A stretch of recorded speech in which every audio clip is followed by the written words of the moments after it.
Welcome to beat the street. आज हम यहाँ पे करने वाले एनुअल रिपोर्ट एनालिसिस डीमार्ट का। डीमार्ट जो कि यहाँ पे 1200% रिटर्न दे चुका है सिंस इट्स आईपीओ, जो कि 2017 में आया था। और अगर अपन देखें हमारे चैनल पे इसका सबसे पहला कवरेज जब आया था तो 2000 रुपये पे हम लोग ने बनाया था वीडियो, फिर 2500 पे बनाया, फिर 3000 पे बनाया। लास्ट जो हम लोग ने अभी एक लेटेस्ट वीडियो बनाया था जब 3200 रुपये का भाव, मतलब 3500 रुपये 3400 रुपये पे हमने वीडियो बनाया था और हमने बोला था आप बाय करना 3200 रुपये पे।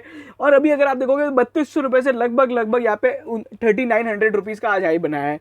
सो डीमार्ट में क्या ऐसा है जो डीमार्ट को इंडिया का वॉलमार्ट बनाता है। पहली चीज़ तो हम ये डिस्कस करने वाले हैं एनुअल रिपोर्ट्स, और उसके बाद हम लोग यहाँ पे थोड़े बहुत वैल्यूएशन और रिलायंस रिटेल से इसका कंपैरिजन, ये सारी चीज़ों पे हम लोग यहाँ पे फोकस करेंगे। अगर आप हमारे चैनल पे पहली बार आ रहे हैं तो प्लीज़ चैनल को जरूर सब्सक्राइब करें और बेल आइकन जरूर दबाइए। देखिए वीडियो आप एंड तक जरूर देखिएगा। मैं आपको गारंटी देता हूँ कि ये जो 10-15 मिनट का 15 से 20 मिनट का जो वीडियो होगा इसमें आपको पर्टिकुलरली मैं बहुत अच्छी वैल्यू एटलीस्ट क्रिएट करके दूंगा डीमार्ट को लेके। चलिए सबसे पहले ये एक एनुअल रिपोर्ट होती है, तो एनुअल रिपोर्ट यहाँ पे जो स्टार्ट होती है बेसिकली कुछ कंटेंट्स वगैरह और की हाइलाइट्स होती है। अगर अपन देखें इनका जो रेवेन्यू फ्रॉम ऑपरेशन है 23,700 करोड़ है। FY21 का जो रेवेन्यू है वो केवल और केवल पिछले साल के रेवेन्यू से 4% गिरा है, जबकि इंडिया में लगभग 3 से 4 महीने का लॉकडाउन था। एबिटा इनका 1742 करोड़ रुपीज़ रहा है। पैट यहाँ पे 1165 करोड़। स्टोर काउंट्स अभी 234 हो चुका है। वहीं पे अगर अपन देखें यहाँ पे कुछ ऐसी 11 स्टेट्स है जहाँ पे 11 स्टेट्स में इनकी प्रेजेंस है और 1 यूनियन टेरिटरी में इनकी प्रेजेंस है। इस साल इन लोग ने 22 स्टोर्स ऐड किए हैं। और यहाँ पे जो मैनेजमेंट की गाइडेंस और कमेंट्स की अगर अपन बात करें तो पर्टिकुलरली FY22 जो अपना करंट ईयर चल रहा है वहाँ पे मैनेजमेंट बोल रहा है कि हम लोग करीबन यहाँ पे 30 से 37 स्टोर यहाँ पे ऐड करेंगे। उसके बाद अगर अपन देखें इनका जो रिटेल का बिजनेस एरिया है वो 8.8 मिलियन स्क्वायर फीट का है। तो ये सारी चीज़ें हैं डीमार्ट की। अभी अगर आप देखोगे तो बेसिकली डीमार्ट का जो सबसे इंपॉर्टेंट बिजनेस मॉडल है वो ये है कि ये लोग ओन्ड प्रॉपर्टी पे काम करते हैं। एक यहाँ पे रिटेल कंपनी के अंदर सिग्निफिकेंट कॉस्ट अपना लीज में चला जाता है। अगर आप देखोगे फ्यूचर रिटेल की बैलेंस शीट को तो उनका जो सबसे ज़्यादा लाइबिलिटी है बैंक्स के बाद, अगर अपन देखें फ्यूचर की जो है वो लीज लाइबिलिटी है। ठीक है, तो डीमार्ट क्या करता है, डीमार्ट की यहाँ पे ग्रोथ कम क्यों है as compare to Reliance. Reliance यहाँ पे अगर अपन देखेंगे तो सारी जो प्रॉपर्टीज है वो लीज ऑन करता है, लीज या फिर रेंट पे लेता है, और डीमार्ट ऐसा नहीं करता है। डीमार्ट ये कुछ यहाँ पे पैरामीटर्स है। एक तो वो यहाँ पे ऐसा स्टोर खोलते हैं जो स्टैंड अलोन बेसिस पे प्रॉफिटेबल हो, पहली बात तो ये। और दूसरा वो यहाँ पे मेक श्योर करते हैं कि अपना जो एक स्टोर है वो यहाँ पे ओन्ड हो। अभी कंपनी धीरे धीरे यहाँ पे जरूर थोड़े बहुत लीज स्टोर्स में जा रही है। एज ऑफ नाउ कंपनी ने ये डिस्क्लोज नहीं किया है कि कितने आज की तारीख में लीज है और कितने यहाँ पे ओन्ड है। बट जनरली डीमार्ट क्या करता है, पहले एक लैंड खरीदता है, उसे बनाता है और उसे यहाँ पे फिर यहाँ पे स्टोर ऑपरेशन स्टार्ट करता है। डीमार्ट की शुरुआत इंडिया के यहाँ पे बहुत बड़े वैल्यू इन्वेस्टर जो कि राधाकिशन दमानी है उन्होंने स्टार्ट किया था साल 2000 में से। और अगर आप देखोगे बहुत ही मतलब है ना छोटे लेवल्स पे इन लोग ने इसका वो किया था। इन लोग को एक्सपेरिमेंट करने और इस बिजनेस मॉडल को टेस्ट करने में 8 साल लग गए। शुरू के 8 साल में केवल इन लोग ने 10 स्टोर खोले थे। ये आप यहाँ पे देख सकते हो। कुछ ऐसी चीजें जो इन लोग ने यहाँ पे बताई है वो ये कि वो लगभग 8 साल तक डीमार्ट के बिजनेस मॉडल को ही टेस्ट कर रहे थे कि क्या वो प्रॉफिटेबल है क्या। ठीक है, तो उन लोग ने लगातार यहाँ पे बहुत सारे अपने स्टोर्स वगैरह खोले, पर्टिकुलरली मुंबई और यहाँ पे महाराष्ट्र में। अच्छा, डीमार्ट यहाँ पे कॉस्ट सेविंग्स को लेके बहुत ज़्यादा अगर आप देखोगे तो बहुत ज़्यादा अभी अगर अपन देखें तो वो कंजर्वेटिव है ना, उनकी कॉस्ट सेविंग्स और ये सारी जो चीज़ें बहुत ज़्यादा है। अगर आप देखोगे डीमार्ट की जो बेसिकली हीरा नंदानी के अंदर सबसे पहला स्टोर जब खोला गया था तो बहुत समय तक उनका जो कॉर्पोरेट ऑफिस था उसी यहाँ पे स्टोर के ऊपर वाले फ्लोर पे था। ठीक है, तो डीमार्ट यहाँ पे एक बहुत ही मतलब है ना छोटा यहाँ पे रहा है। अभी रिसेंट में इतना ज़्यादा ग्रोथ हुआ है तो ये दमानी जी के बारे में बताया गया। और डीमार्ट के जो इनकी इंस्पिरेशन है डीमार्ट को खोलने की, ये इन्हें वॉलमार्ट से मिली। ये वॉलमार्ट मतलब यूएस गए थे और इन लोग ने वॉलमार्ट को स्टडी वगैरह किया, बहुत ज़्यादा इन लोग ने एक्सपेरिमेंट किया। और उसके बाद रमेश दमानी और राधाकिशन दमानी पहले यूएस में थे। Ramesh Damani was into US stock markets also, जो कि अभी कंपनी के एमडी है, मैनेजिंग डायरेक्टर है और चेयरमैन भी है। ठीक है, राधाकिशन दमानी कोई भी यहाँ पे पोजीशन होल्ड नहीं करते बट वो केवल यहाँ पे शेयर्स होल्ड करते हैं। अच्छा, इनका यहाँ पे बेसिकली क्या विजन और मिशन है, तो मिशन ये इनका है किसी भी यहाँ पे जगह पे लोवेस्ट यहाँ पे प्राइस्ड रिटेलर बनने का। अगर अपन देखें तो एक CLSA ने एक एनालिसिस पोस्ट किया था जिसके अंदर उन लोग ने सभी तरह की अपनी फ्लिपकार्ट, अमेजॉन और अपना यहाँ पे जो ग्रॉफर्स वगैरह है इन सभी के यहाँ पे कंपेरिजन किए थे रिलायंस रिटेल और यहाँ पे बाकी स्टोर्स के साथ। ठीक है, तो लगभग यहाँ पे ना उन लोग ने 5 कैटेगरी का एनालिसिस किया था, वो आप यहाँ पे हमारे टेलीग्राम चैनल पे भी देख सकते हो। उनमें 5 कैटेगरीज का एनालिसिस किया था ग्रोफर्स में, जैसे अभी मान लीजिए अपना ग्रोसरी हो गया, इलेक्ट्रॉनिक्स हो गया, तो 5 में से 4 कैटेगरी के अंदर डीमार्ट लोवेस्ट प्राइस था, इवन अमेजॉन और ई कॉमर्स से भी कम पे था, और जो एक और कैटेगरी थी उसके अंदर वो सेकंड नंबर पे था। तो that is making a DMart a very very यहाँ पे इंटरेस्टिंग बिजनेस कि वो लोवेस्ट प्राइस रिटेलर है। डीमार्ट की एक खास बात ये है कि वो इन्वेंट्री बहुत ज्यादा यहाँ पे इसको रोटेट कर पाती है। इसके पीछे एक यहाँ पे बहुत ही इंटरेस्टिंग साइकिल है, वो अपन देखेंगे। बट फर्स्ट अभी अगर अपन देखें इनकी जो एक्सपेंशन स्ट्रेटेजी रही है, क्लस्टर बेस्ड अप्रोच रहती है। क्लस्टर बेस्ड अप्रोच क्या होता है, पहले इन लोग ने महाराष्ट्र में काम किया, फिर महाराष्ट्र में पहले स्टोर एडिशंस किए, मतलब एक बार में एक ही स्टेट पे काम करेंगे, फिर यहाँ पे गुजरात और यहाँ पे तेलंगाना कर्नाटका में कुछ काम किया, फिर 16-17 में थोड़ा बहुत और एक्सपेंशन किया, ठीक है, 2 स्टोर 62 स्टोर इस तरीके से काम करते गए, और फिर ऐसे यहाँ पे क्लस्टर बेस्ड यहाँ पे अप्रोच कर रखी है। अब इसका फायदा क्या होता है कि मान लीजिए इनका ना फोकस पर्टिकुलरली एक स्टेट पे बहुत ज्यादा रहता है, तो इसके कारण ना उस पर्टिकुलर स्टेट में, उस पर्टिकुलर रीजन में इनकी एक्सपर्टाइज डेवलप हो जाती है, ठीक है। मान लीजिए अपन पुणे में अगर अपन स्टोर खोलते हैं सबसे पहले, तो वही की वही गलती अपन औरंगाबाद में ना करें। मतलब ये क्लस्टर बेस्ड जो अप्रोच होती है ना, इससे बहुत ज्यादा फायदा होता है, और ये बेसिकली इनकी एक स्ट्रेटेजी रही है, ठीक है। ये अपने रिलायंस रिटेल के जैसे एग्रेसिव इन्वेस्टर नहीं है जो मतलब हर 2-3 दिन में कोई ना कोई नया स्टोर खोल रहा है या फिर एक्वायर कर रहा है, ठीक है। इनकी की प्रोडक्ट स्ट्रेटेजीज की मतलब जो कैटेगरीज है उसकी बात करें, सबसे ज़्यादा जो रेवेन्यू इनको आता है ग्रॉसरी, स्टेपल और ये वाले जो अपने आइटम से आता है, बेसिकली जो फूड आइटम्स FMCG प्रोडक्ट्स होते हैं, 57% यहाँ पे रेवेन्यू कॉन्ट्रीब्यूशन आता है। नॉन फूड मतलब हेयर केयर, पर्सनल केयर और जो कंज्यूमर प्रोडक्ट्स होते हैं उससे 19% आता है। फिर यहाँ पे बेड, बाथ और यहाँ पे क्रॉकरीज, टॉयलेट, गारमेंट्स, फुटवियर वगैरह वाला जो बिजनेस है उससे 22% आता है। अगर आप देखोगे ये वाला जो बिजनेस है ये सबसे ज़्यादा हाई मार्जिन वाला बिजनेस है, ठीक है। मर्चेंडाइज और अपैरल में ये सबसे ज़्यादा हाई मार्जिन है। अभी अगर अपन देखें तो डीमार्ट की यहाँ पे कुछ रेवेन्यू फ्रॉम ऑपरेशन, जो मैं आपको बताया था, केवल 4% ही इनका रेवेन्यू कम हुआ है इतने खतरनाक लॉकडाउन होने के बाद भी। यहाँ पे एबिटा यहाँ पे बहुत ज़्यादा गिरा है, बिकॉज यहाँ पे इनका जो हाई मार्जिन वाला जो बिजनेस है वो यहाँ पे बहुत ज़्यादा इंपैक्ट हो गया। प्रॉफिट आफ्टर टैक्स केवल 14% की यहाँ पे डी ग्रोथ देखने को मिली है, और वहीं पे फिक्स्ड एसेट टर्नओवर भी यहाँ पे थोड़ा बहुत कम हुआ है। ये सभी फिगर्स अगर अपन FY20 से देखें तो यहाँ पे नेगेटिव टर्न होते जा रहे हैं। रेवेन्यू पर रिटेल और रिटेल सेल्स का एरिया भी आप यहाँ पे देख सकते हो। और अगर आप देखो लाइक फॉर लाइक ग्रोथ मतलब क्या होता है, ऐसे स्टोर्स जो 2 साल से ज़्यादा पुराने हो उनकी यहाँ पे ग्रोथ कैसे होगी। मान लीजिए मेरा अगर FY18 में 100 स्टोर थे, ठीक है, और अभी उन 100 स्टोर्स की क्या ग्रोथ देखने को मिली है, तो वो जो लाइक फॉर लाइक ग्रोथ थी ना वो 13% नेगेटिव है, ठीक है। मतलब आप यहाँ पे ये समझो कि इन लोग ने लाइक फॉर लाइक ग्रोथ के अंदर यहाँ पे जो अपना इनऑर्गेनिक एक्सपेंशन है, स्टोर एक्सपेंशन है, उसको हटा के एग्जिस्टिंग स्टोर से यहाँ पे जो 2 साल से पुराने ज़्यादा स्टोर थे उनकी यहाँ पे सेल्स में क्या ग्रोथ है, तो वो यहाँ पे डी ग्रोथ देखने को मिली थी 13% की। अगर अपन देखेंगे नंबर ऑफ स्टोर्स यहाँ पे कितने यहाँ पे बड़े हैं, तो 9% से यहाँ पे बड़े हैं। और नंबर ऑफ बिल कट्स का मतलब होता है कितने बिल इन लोग ने फाड़े हैं। बेसिकली अगर आप वो उसको सादी भाषा में बोले तो 15 करोड़ बिल्स इन लोग ने फाड़े हैं, जो कि बहुत ज़्यादा यहाँ पे पिछली बार से यहाँ पे कम होते हुए दिखाई दिए। अभी यहाँ पे डीमार्ट को यहाँ पे ये सब चीज़ों में है ना बेसिकली क्या क्या लगता है, देखो मैं एक चीज़ बता दूँ, ये क्यों लोवेस्ट कॉस्ट है। बहुत सिंपल सी यहाँ पे एक साइकिल है। सबसे पहले ये लोग क्या करते हैं, इनका यहाँ पे सबसे ज़्यादा मेन इंपॉर्टेंट ये है कि यहाँ पे इन्वेंट्री यहाँ पे सबसे ज़्यादा तेज़ी से यहाँ पे मूव करनी चाहिए। तो ये क्या करते हैं, कॉस्ट कम करते हैं। अगर आपने कॉस्ट कम करी तो आपके यहाँ पे लोग ज़्यादा आएंगे तो आपका यहाँ पे बेसिकली परचेज ज़्यादा होगा तो आपकी इन्वेंट्री फटाफट से मूव होगी, मतलब आपकी परचेज की जो क्वांटिटी है वो बढ़ जाएगी। अगर आपकी क्वांटिटी परचेज बढ़ गई तो आप यहाँ पे अपने वेंडर के साथ यानी HUL या फिर ITC इनके साथ आप ज़्यादा नेगोशिएट कर पाएंगे। और डीमार्ट की एक तो ये बात हो गई कि बेसिकली मतलब कॉस्ट कम है इसलिए लोग बाग ज़्यादा आते हैं, और लोग बाग ज़्यादा आते हैं इसलिए कॉस्ट कम है, ठीक है। तो ये पूरा का पूरा बेसिकली ना साइकिल है जो यहाँ पे आपस में इंटरलिंक्ड बिजनेस सेगमेंट्स है जो ऐसे काम करते हैं।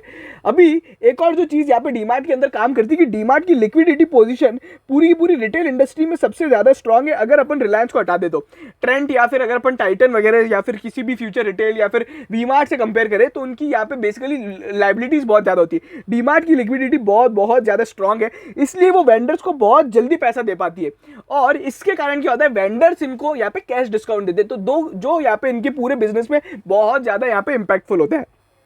तो ये सारी चीज़ें थी जो यहाँ पे डीमार्ट के अंदर है। अच्छा, यहाँ पे अभी अगर अपन रमेश दमानी का यहाँ पे पूरा कमेंट वगैरह आप ये पढ़ोगे तो इसमें बेसिकली यहाँ पे कुछ भी खास नहीं लिखा हुआ है। ओवरऑल यहाँ पे नैरेटिव डिस्क्रिप्शन है, मैं इसलिए यहाँ पे बात नहीं कर रहा हूँ बिकॉज यहाँ पे उन्होंने कुछ भी ऐसा नहीं बोला है जो अपने लिए आई ओपनिंग हो। वो बस वही बोल रहे हैं कि यार they are very very positive on the growth and the recovery, और FY22 उनके लिए एक अच्छा यहाँ पे ईयर हो सकता है और FY21 उनके लिए खराब ईयर रहा था। और बाकी उनका यहाँ पे जो ओवरऑल बिजनेस मॉडल और ओवरऑल यहाँ पे गाइडेंस है कि एक तो वो स्टोर्स वैसे ही खोलेंगे जैसे अभी तक खोलता है, धीरे धीरे खोलेंगे, प्रॉफिटेबल खोलेंगे। ई कॉमर्स के अंदर वो लोग नहीं जाएंगे। इन लोग ने वेरी वेरी यहाँ पे क्लियर कर दिया है कि डीमार्ट वही करेगा जिसमें वो बेस्ट है, ब्रिक एंड मोटर्स बिजनेस में काम करेगा।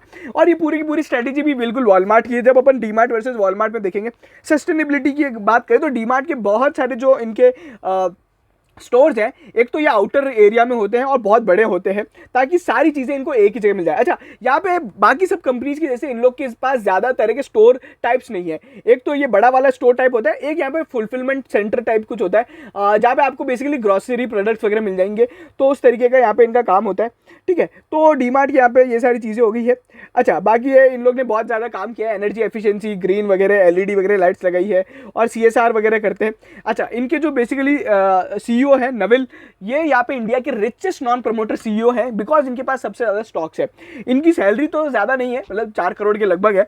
और यहाँ पे जो बेसिकली ये नविल है, ये बहुत टाइम से इनके साथ है।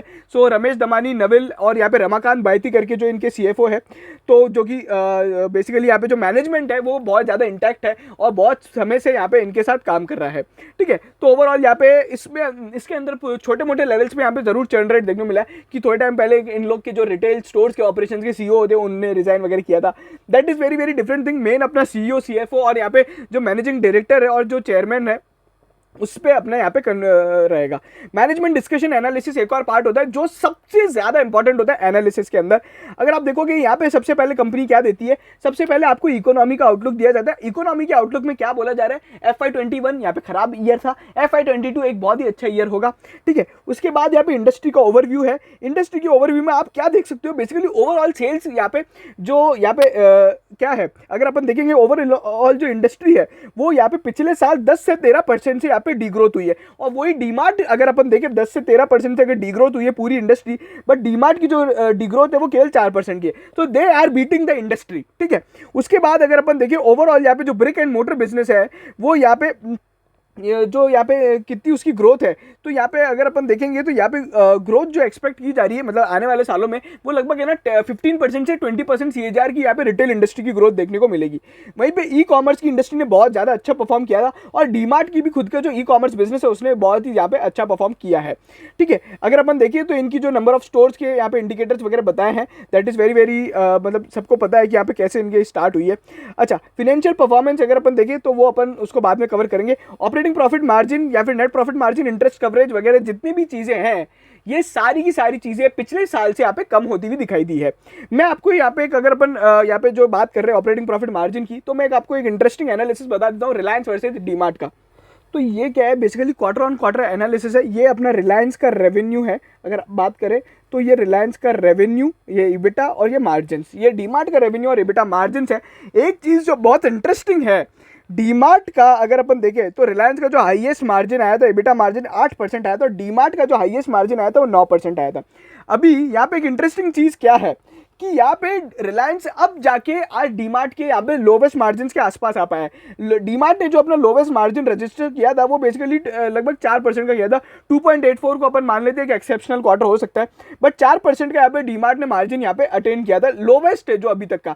शुरू के अगर सालों में देखिए तो आप 9 से 10% का मार्जिन अटेन कर पा रहे थे तो वो यहाँ पे चीज़ इंपॉर्टेंट है। और वहीं पे अपना जो रिलायंस का मार्जिन है वो लगातार यहाँ पे ना 6 से 4% के बीच में आ रहा है। तो ये एक बहुत बड़ा यहाँ पे इंपॉर्टेंट पार्ट हो जाता है कि डीमार्ट के अंदर क्यों, मतलब है ना, डीमार्ट रिलायंस से इंडस्ट्रीज से भी अच्छा है अगर उनकी ग्रोथ को अपन छोड़ दे, because they are not aggressive. उनका बिजनेस मॉडल बिल्कुल बिल्कुल अलग है रिलायंस इंडस्ट्रीज से।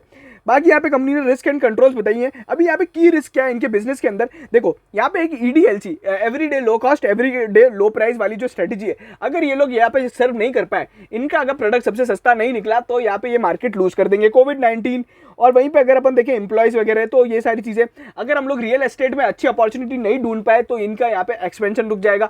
महाराष्ट्र में अभी रिसेंट में यहाँ पे स्टैम्प ड्यूटी का कट हुआ था तो डीमार्ट ने कुछ यहाँ पे प्रॉपर्टीज खरीदी थी। उसके बाद अगर अपन देखें तो यहाँ पे अगर वो कंज्यूमर की यहाँ पे नीड्स और यहाँ पे प्रिडिक्शन नहीं कर पाए मार्केट का तो उनका बिजनेस इंपैक्ट हो जाएगा। तो बहुत ही नॉर्मल सारी जो रिस्क है, जो एक यहाँ पे बेसिकली जो बिजनेस के अंदर एक बोलते हैं ना इनहेरेंट रिस्क है, तो वो है ये सारी चीज़ें। फिर डायरेक्टर रिपोर्ट्स होता है, उसमें फाइनेंशियल परफॉर्मेंस वगैरह होती है, बिजनेस परफॉर्मेंस वगैरह होता है। क्रेडिट रेटिंग जो है कंपनी की बहुत ही तगड़ी है, इनका लोन ही नहीं है तो क्रेडिट रेटिंग करेंगे क्या। अगर आप देखेंगे बैंक फैसिलिटीज लगभग 585 करोड़ की है, कॉमर्शियल पेपर 200 करोड़ के, तो बहुत बहुत यहाँ पे कम लोन है, इनके पास कैश इतना ज़्यादा कि ओवरऑल तो मतलब काफ़ी अच्छी यहाँ पे इनकी पोजीशन है। चलिए उसके बाद यहाँ पे कंपनी ने ना बीच में QIP किया था। उस टाइम बेसिकली QIP का मतलब क्या था कि यहाँ पे राधाकिशन दमानी को अपने स्टेक बेचना पड़ा बिकॉज ऑफ सेबी रूल, जो कि कहता है कि आपका प्रमोटर का स्टेक 75% आ जाना चाहिए IPO के 3 साल के अंदर। तो वो यहाँ पे कंपनी ने अपने उनसे यहाँ पे बेसिकली यहाँ पे रेस किया था। तो वो सारी चीज़ें, और अगर अपन देखें तो डिविडेंड वगैरह कंपनी देती नहीं है, ठीक है। उसके बाद यहाँ पे एवेन्यू ई-कॉमर्स वाली जो कंपनी है उसका अगर अपन देखें, जो इनकी ई-कॉमर्स वाली कंपनी है उसका रेवेन्यू अगर आप देखोगे तो लगभग डबल होता हुआ दिखाई दिया है। अगर आप देखोगे 790 करोड़ का रेवेन्यू, जहां पिछले साल केवल 355 करोड़ का रेवेन्यू था। इतनी शानदार ग्रोथ के बाद भी कंपनी अभी भी एक ही बात बोलती है कि हम यहां पे ई-कॉमर्स में नहीं जाएंगे। अभी बहुत ही कम सिटीज में इनके यहां पे बेसिकली ऑपरेशंस है। अगर आप देखोगे तो लगभग ये केवल 5 शहरों के अंदर ही काम कर रहे हैं एज ऑफ नाउ, जितना मुझे याद है। पुणे, हैदराबाद, बेंगलोर, अहमदाबाद और अपना मुंबई, ठीक है। दिल्ली में भी नहीं है। डीमार्ट रेडी करके इनकी एक ऐप है जो यहाँ पे आप बेसिकली वहाँ से ऑर्डर वगैरह कर सकते हो। फिर इनकी कोई एक बेसिकली यहाँ पे डेवलपर्स कंपनी है जो कि आपके लिए बिल्डिंग वगैरह बनाती है। और फिर रिफ्लेक्ट होलसेल और रिटेल प्राइवेट लिमिटेड है जो बेसिकली इनके सप्लाई चेन को मैनेज करने का काम करती है।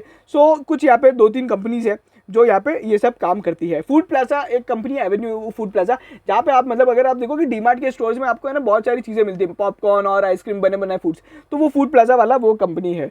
तो ये सारी चीज़ें हो गई। तो ये डीमार्ट की सारी कंपनीज़ का बेसिकली चट्टा बिट्टा है। अगर आप देखोगे मोस्टली कंपनीज़ के पास यहाँ पे लाइबिलिटीज़ वगैरह बहुत ही कम है अगर आप देखोगे। और वहीं पे अगर अपन इनका शेयर होल्डिंग देखें तो लगभग सभी कंपनीज़ में उनके 100% शेयर होल्डिंग है। थोड़ी बहुत जो शेयर होल्डिंग है वो आई थिंक यहाँ पे प्रमोटर्स वगैरह के पास में। तो ये सारी चीज़ें हो रही है। ये है डीमार्ट का शेयर होल्डिंग पैटर्न। अगर आप देखोगे 10,000 एंड अबव शेयर होल्ड करने वाले 97% लोग हैं, जिसमें से 75% तो यही भाई साहब हो गए अपने, जो कि रमेश दमानी और राधाकिशन दमानी की फैमिली है। और उसके बाद अगर आप देखोगे तो इससे क्या पता पड़ता है कि यहाँ पे लोग बाग कितने ज़्यादा ऐसे लोग हैं जो यहाँ पे बहुत ज़्यादा लेके बैठे हैं शेयर्स को, है ना, वो हिल ही नहीं रहे हैं। मतलब केवल 3 लाख शेयर होल्डर्स, अगर आप देखोगे 3 लाख शेयर होल्डर हैं जो यहाँ पे केवल यहाँ पे जो नंबर ऑफ शेयर्स होल्ड करके रखते हैं वो 500 से कम वाले बहुत कम है, ठीक है। तो 1.5% ही यहाँ पे बेसिकली एक है ना छोटी मोटी रिटेल शेयर होल्डिंग है। अगर आप देखोगे तो लगभग 2-3% आप कह सकते हो, उससे ज़्यादा अगर अपन है तो बेसिकली वो या तो HNI वगैरह ही हो गया। तो उस तरीके का यहाँ पे इनका शेयर होल्डिंग पैटर्न है। म्यूचुअल फंड्स वगैरह का भी स्टेक काफ़ी अच्छा है। फॉरेन पोर्टफोलियो इन्वेस्टर्स का यहाँ पे ज़्यादा स्टेक नहीं है, 315 है बट यहाँ पे। और उसके बाद इंडिविजुअल्स AIF वगैरह का भी थोड़ा बहुत स्टेक है। सबसे ज़्यादा अगर आप देखोगे foreign portfolio investor as a corporate यहाँ पे 10% स्टेक होल्ड करता है। तो यहाँ पे 10 तो ये हो गया, अच्छा है अपना बेसिकली बैंक्स और म्यूचुअल फंड्स वाली कंपनीज हो गई। तो मोटा मोटी अगर आप देखोगे तो यहाँ पे बचा ही नहीं कोई, तो है ना। तो मतलब इनका इंस्टीट्यूशनल शेयर होल्डिंग बहुत ज़्यादा स्ट्रॉन्ग है। और मैं एक और चीज़ आपको बताता हूँ कि डीमार्ट के पीछे है ना, राइज के पीछे एक और रीज़न है बेसिकली लो पब्लिक होल्डिंग। अभी ऑक्सीजन की डिमांड अपनी यहाँ पे बढ़ गई थी क्योंकि ऑक्सीजन की यहाँ पे कमी हो गई थी। बाजार में शेयर्स नहीं है डीमार्ट के, मतलब अगर आप देखोगे तो अभी जो 90% शेयर होल्डिंग तो वही लेके बैठे।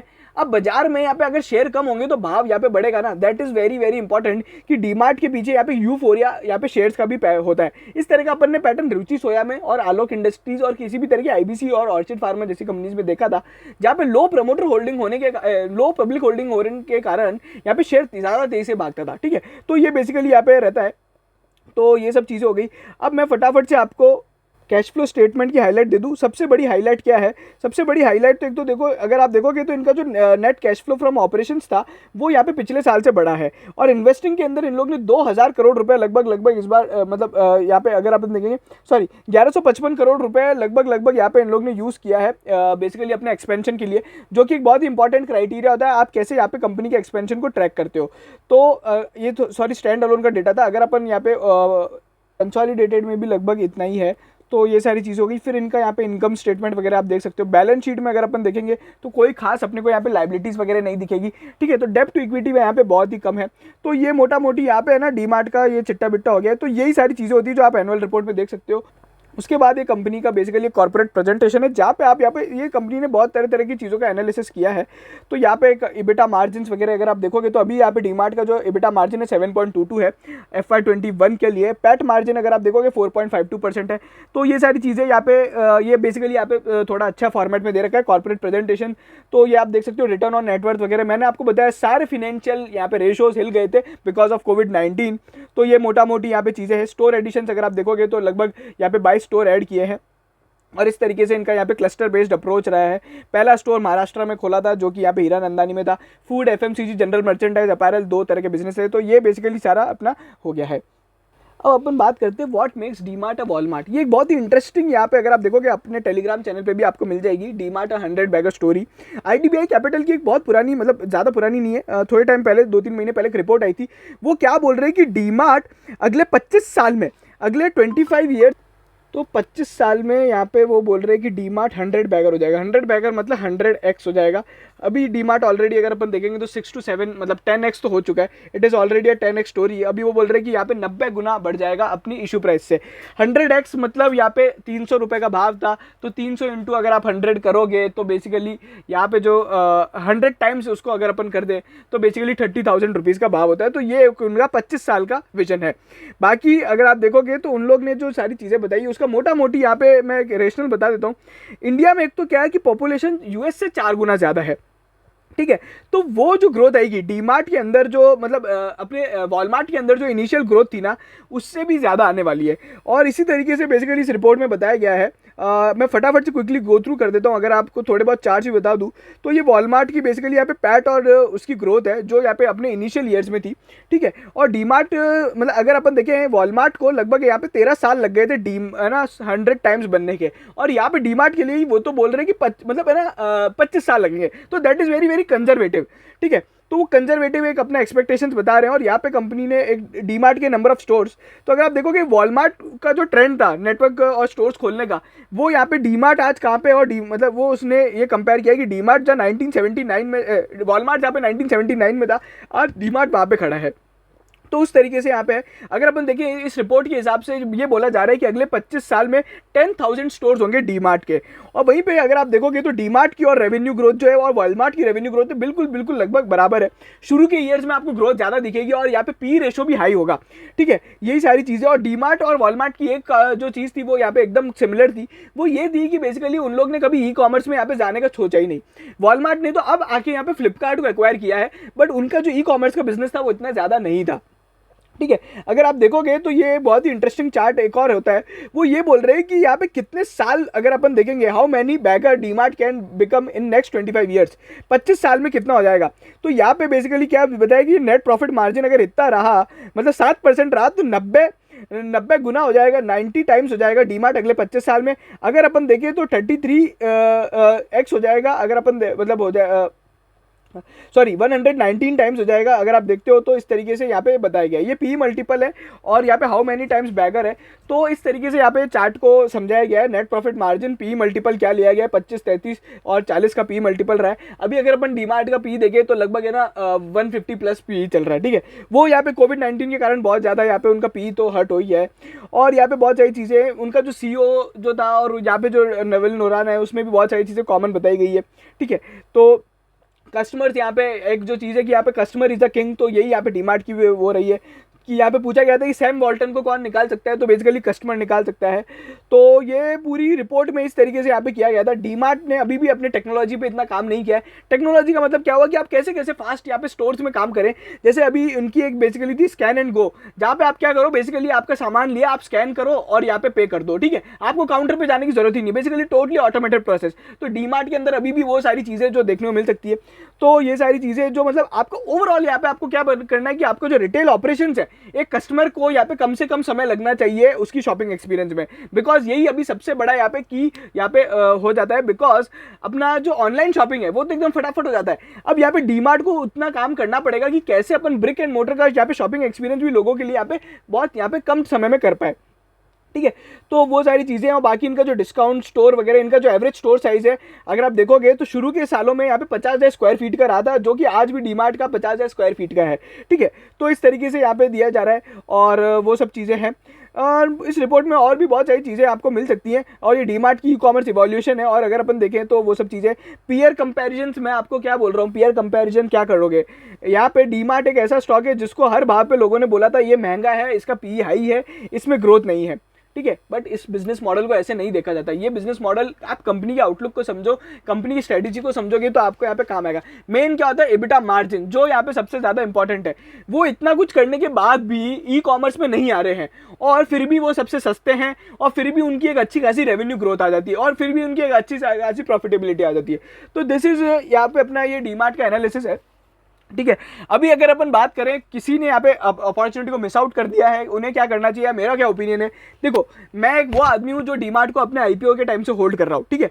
तो मेरे से अगर आप डीमार्ट के लिए पूछोगे तो मेरा तो यहाँ पे बिल्कुल बिल्कुल बायस्ड ओपिनियन रहेगा। बट सही बात मैं आपको बताऊँ, डीमार्ट को अगर खरीदना है ना किसी को भी, तो उनके क्वार्टरली रिजल्ट्स के बाद खरीद लेने चाहिए। क्योंकि क्या होता है, जनरली उनके क्वार्टरली रिजल्ट्स थोड़े बहुत, अभी अगर अपन 2-3 उससे देखें तो क्वार्टरली रिजल्ट्स खराब आए थे बिकॉज ऑफ कोविड।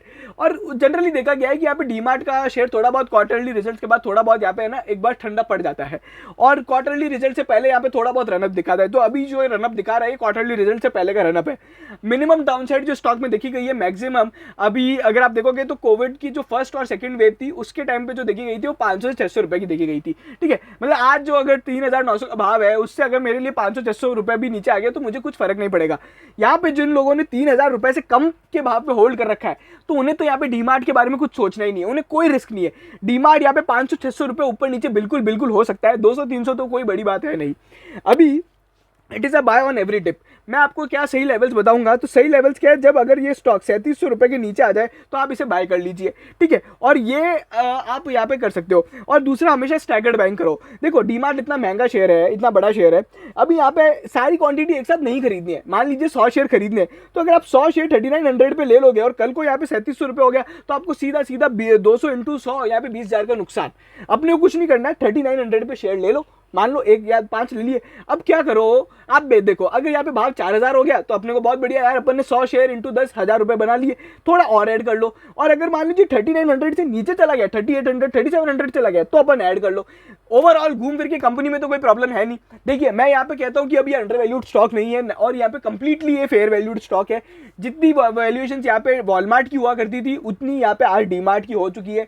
जो वैल्यूएशन गैप इतने टाइम से चल रहा था वो अब यहाँ पे खत्म हो गया है। मैं हर बार बोलता था कि it is a next Walmart, next Walmart, next Walmart. आज लगभग ये वैल्यूएशन सस्टेन्ड है। अभी इनकी यहाँ पे ग्रोथ देखनी है, इनका स्टोर एक्सपेंशन देखना है, और इनके एबिटा मार्जिन देखने हैं, ये कुछ चीज़ें। और अगर ये ई कॉमर्स में भी अगर घुसते हैं तो यहाँ पे वो सारी चीज़ें देखनी है।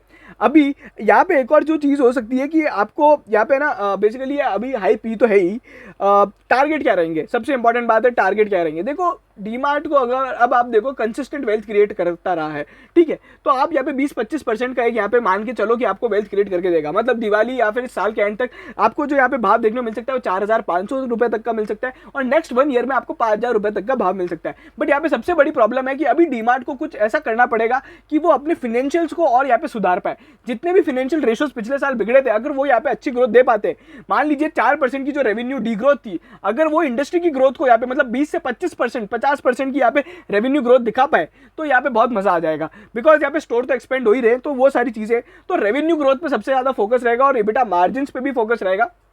तो वो सब चीज़ें हैं। बाकी प्रमोटर मैनेजमेंट को लेके कोई भी चीज़ नहीं है। एक इंपॉर्टेंट बात मैं बता दूं, मैनेजमेंट के अंदर भी क्या हो रहा है, मैनेजमेंट अगर अपन देखेंगे तो इनका शेयर होल्डिंग के अंदर भी, तो यहाँ पे इनसाइडर ट्रेड्स अगर आप देखोगे ट्रेंड लाइन वगैरह पे मिल जाता है, तो पिछले 6 महीने से सभी मैनेजमेंट के आदमी यहाँ पे स्टेक बेच रहे हैं। और ये मैंने केवल 6 महीने का डेटा देखा था, मैं अगर देखते जनवरी से क्या चल रहा है, तो किसी भी मैनेजमेंट के आदमी ने यहाँ पे शेयर खरीदा नहीं है, बल्कि लगातार बेचता है, even including there CEO. But at the end यहाँ पे प्राइस इज द बेस्ट, यहाँ पे जजमेंट जो है प्राइस से होता है। आज अगर आप देखोगे डीमार्ट का 6 महीने का रिटर्न लगभग 44% का रहा है, 6-7 महीने का अगर अपन देखें इस साल के शुरू से लेके अभी तक का। तो ये सारी चीजें डीमार्ट के अंदर एक और यहाँ पे इंपॉर्टेंट चीज हो रही है कि फ्यूचर रिटेल और रिलायंस की जो डील अभी जो डगमगा गई है, वो भी यहाँ पे एक प्रॉफिटेबिलिटी आ रहा है। और दूसरा, अगर आप यहाँ पे डील हो भी जाती है तो भी यहाँ पे क्या हो गया कि अभी as of now Future Retail एक बहुत ज्यादा अपनी टिपिकल सिचुएशन में आ गया है। तो जैसे भारतीय एयरटेल को फायदा हो रहा है वोडाफोन के फेलियर से, डीमार्ट को कहीं ना कहीं फायदा हो रहा है फ्यूचर रिटेल के यहाँ पे फेलियर से। फ्यूचर रिटेल एक वो कंपनी है जो यहाँ पे मुंबई बेस्ड, यहाँ पे अगर आप देखोगे उनका मुंबई में सबसे ज्यादा बिजनेस है, महाराष्ट्र, तो वो यहाँ पे बहुत ज्यादा यहाँ पे गेम प्ले हो रहा है। तो इस तरीके से अपन ने यहाँ पे आज डीमार्ट को समझा है, पढ़ा है और ये सारी चीज़ें। ऑलरेडी ये वीडियो बहुत बड़ा हो चुका है, बट आज अपन ने सब सारी चीज़ें देख भी ली है, सब समझ भी लिया है। तो अगर आपको ये वीडियो पसंद आया तो प्लीज़ प्लीज़ प्लीज़ चैनल को सब्सक्राइब करो, लाइक करो, शेयर करो, अच्छे अच्छे स्टॉक में पैसा लगाओ जो यहाँ पे कंसिस्टेंट वेल्थ क्रिएटर्स रहे हैं। निफ्टी की कुछ कंपनीज ले लो, 100 जो मतलब अपनी लार्ज कैप कंपनीज है उनमें पैसा लगाओगे तो आपको जरूर वेल्थ क्रिएट करके दूंगा। मतलब इन्फोसिस को भी अगर आप देखोगे तो लगभग 44% का रिटर्न रहा है इस साल के अंदर। अभी मतलब FY21 के अंदर जनवरी से लेके अभी तक का भी एक अच्छा खासा रिटर्न रहा है। तो ये सारी चीज़ों में आप ना नेक्स्ट इन्फोसिस, नेक्स्ट डीमार्ट की जगह अपन करंट वाले में भी लगा लेंगे ना तो आपको बहुत अच्छा रिटर्न मिल जाएगा। इनमें तो बुल मार्केट रहेगा ही रहेगा, है ना। स्मॉल कैप मिड कैप में रहने रहे, बट इनमें बुल मार्केट हमेशा रहेगा। मैं एक बात हमेशा बोलूंगा, लार्ज कैप के साथ ही चलो। स्मॉल कैप मिड कैप अगर आपको लेने हैं तो आप थोड़े लो, बट ज़्यादा मत लो, और बाकी चीज़ें आप म्यूचुअल फंड्स पे छोड़ दो। म्यूचुअल फंड वाली कंपनीज करती रहेंगी। एक म्यूचुअल फंड ऐसा है जिसका यहाँ पे रिटर्न 186% का रहा है पिछले एक साल का। अगर आपको फंड जानना है तो हमारे प्रीमियम स्टॉक रिकमेंडेशन है, आप हमें व्हाट्सएप कर सकते हैं। We will tell you about the charges as well as हम आपको उसमें क्या क्या चीज़ें देंगे और क्या हमारा अप्रोच रहेगा। Thank you so much.